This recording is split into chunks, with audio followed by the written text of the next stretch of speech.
Hola, Dios te bendiga, mi nombre es Raquel de Altamirano y el día de hoy estoy muy feliz que hayas dado clic a este video. El día de hoy me gustaría hacerte una pregunta y es, ¿alguna vez has escuchado de la fe? Yo creo que sí, es un tema de los más recurrentes, pero el día de hoy me gustaría hablarte de eso. Y sabes, en Hebreos 11 del 1 nos dice, es pues la fe, la certeza de lo que se espera, la convicción de lo que no se ve. Es decir, que la fe es aquellas esperanza que tienes, aquella certeza que tienes de las cosas que van a venir, aún sin tener una garantía de que eso va a pasar. Si seguimos leyendo ese mismo capítulo, nos encontraremos con muchísimas personas que tuvieron que creer para ver la gloria de Dios, para ver un milagro. Tenemos ahí a Noé, a Abraham, a Sara y a muchísimas otras personas. Pero ¿sabes? Si puedo encontrar un patrón en estas personas, es que la fe los inquietaba a moverse, a cambiar de situación, a tener una mayor expectativa, a estar expectantes de lo que Dios iba a hacer. Pero, ¿sabes? También puedo encontrar algo que es que se salieron totalmente de su zona de confort. Sin embargo, ¿cómo saber cuándo es una promesa de Dios o cuándo simplemente son tus pensamientos? Creo que esta es una pregunta importantísima que nos tenemos que poner mucha atención.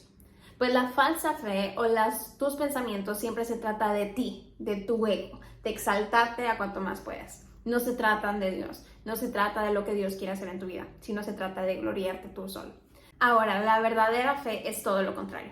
No se trata de ti, sino que se trata totalmente de Dios. La verdadera fe, cuando Dios te habla sobre caminar en fe, se trata totalmente de glorificar a Dios. De hecho, muchas veces por eso no nos queremos arriesgar, porque si nosotros nos arriesgamos, a veces pensamos que vamos a quedar varados o simplemente a la deriva, tan vulnerables, y eso es lo que nos hace sentir que no es de fe. Pero algo bien importante que te quisiera decir de cómo identificar la verdadera fe es que están los frutos del Espíritu Santo.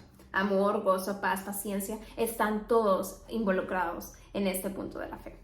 Pues hay muchas personas que no se les dificulta el escuchar la voz de Dios, sino creer. Y para eso me gustaría compartirte algo. ¿Sabes? El creer no es una temporada, es un estilo de vida en el que tenemos que vivir en eso. En Juan 6 nos narra cómo Jesús se subió a una barca y después fue al desierto. Y en el desierto comenzó a hablarle a las personas porque las personas que estaban en las ciudades fueron con él. Y creo que es algo impresionante porque después empieza a atardecer y llegan los discípulos y se acercan a Jesús y le dice: Jesús, deberíamos despedir ya a la multitud para que vayan a comer a sus casas. Y me impresiona tanto la respuesta de Jesús porque les dice: es verdad, denles de comer. Ustedes denles de comer. ¿Cómo? ¿Quién sabe? Y la Biblia nos narra que había un niño que le habían mandado un lonchecito, que eran 2 panes y 5 peces, y era lo único que tenían. Y para una multitud inmensa, y sabes, ellos tal vez era de Dios. Gracias por esos alimentos. Amén. Su fe no fue más allá y me impresiona tanto esto porque después nos movemos o seguimos leyendo en ese mismo capítulo y sabes, puedo ponerme en la posición de los discípulos en los cuales nunca se habían enfrentado a una situación así, y eso es lo que provoca la fe, que te sientas un poco desahuciado, un poco confundido, sin saber qué hacer.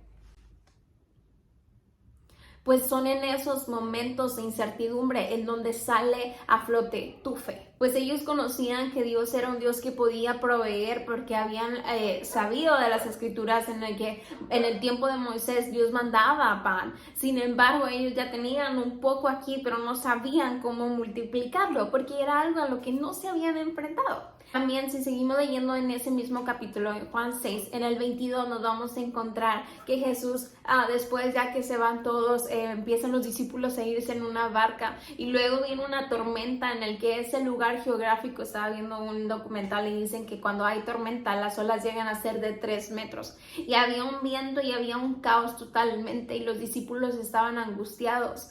Y muchas veces así nos sentimos, en las que nos sentimos tan angustiados y bajo una tormenta porque creemos que Dios no está con nosotros. Y después la misma Biblia narra que viene Jesús desde lejos y los discípulos se espantan porque dicen: ¡ay, un fantasma! Porque no era algo que habían visto. Sin embargo, Jesús sale al encuentro y dice: no teman, soy yo. Y después sale Pedro y dice: Señor, si eres tú, hazme que camine sobre las aguas. Y Pedro se arma de fe y empieza a dar pasos sobre las aguas y empieza a estar todo bien.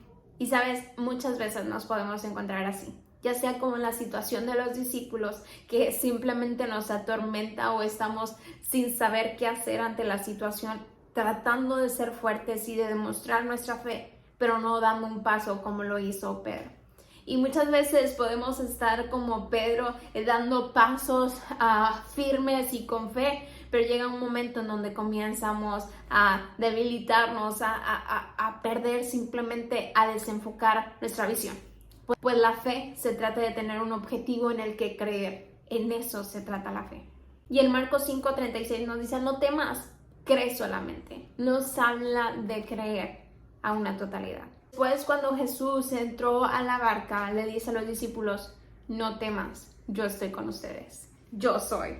Y me impresiona tanto, pues la obra sin fe es muerta y no podemos agradar a Dios sin fe. En Marcos 5:36 nos dice, no temas, cree solamente. Y después, cuando Jesús se subía a la barca, dice, no temáis, yo soy. Y después, cuando Pedro estaba hundiéndose, le dice a Pedro, ¿por qué temes? Hombre de poca fe, cree. Y lo anima a creer. Y sabes, si bien yo puedo entender esto como un regaño, también lo puedo entender como una exhortación de, hey, soy yo el que te está ayudando. Toma mi mano, mírame a mí, concéntrate en mí. Dijimos que en la fe se trata de tener un objetivo específico y no ver a otro o desenfocarse, porque cuando te desenfocas comienzas a hundirte. Y una de las cosas que se me hace más impresionante es que la fe de los discípulos y de Pedro se ve probada, por así decirlo, por Dios ante circunstancias. Pero sin embargo, aquí vemos la creatividad de Dios, que Dios te hace pasar por unas cosas que no los va a hacer pasar a otras personas de la misma manera. Se trata de la diversidad y creatividad de Dios. Y muchas veces queremos comprender por qué unas personas están pasando este proceso y yo estoy pasando otra. Y aquí es en donde es la creatividad de Dios.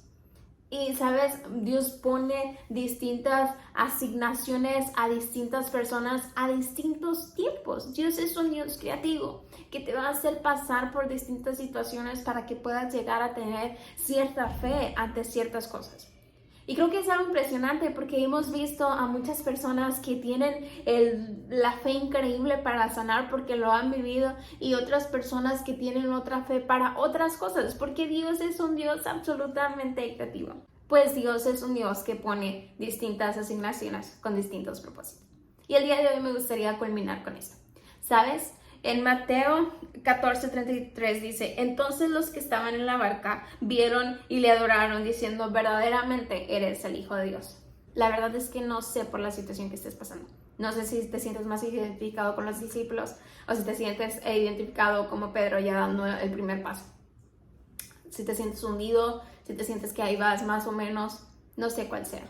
Pero sabes, creo que lo más increíble es que te tomes de la mano de Dios y le digas, Dios, si estoy teniendo fe, ayúdame a confiar totalmente en ti y a creer, a discernir cuando eres tú quien me habla o cuando son mis pensamientos que están perturbando mi mente. Dios te bendiga.